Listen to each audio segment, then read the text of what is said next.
से चूँकि आजकल आप देखते हैं कि IMF की हैसियत एक कलीद की है।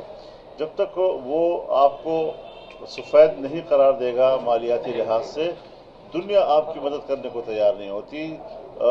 अपने दोस्त आपकी मदद नहीं कर पाते।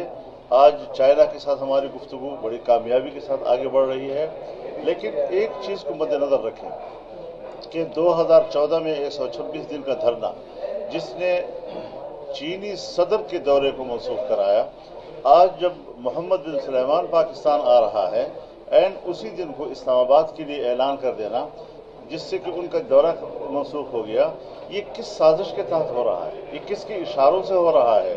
ये कोई हमाकत से नहीं हो रहा, बाकायदा एजेंडे के तहत हो रहा है। तो इस सारी सूरत हाल से हम निमट रहे हैं, दोस्त ताउन करने को तैयार हैं, आगे बढ़ रहे हैं। एतमाद की बहाली का एक सफ़र हमारा चल रहा है और अल्हम्दुलिल्लाह हम उसमें कामयाबी की तरफ आगे बढ़ रहे हैं। अभी हम रूस के साथ भी मुआहिदात की तरफ जा रहे हैं।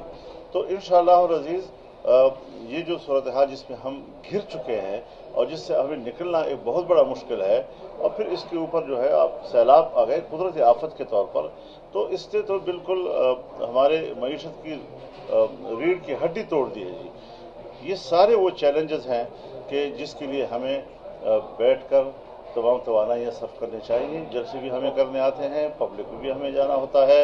एक लंबे अरसे के बाद कल हमारा शिकारपुर में जलसा था, आपने देखा।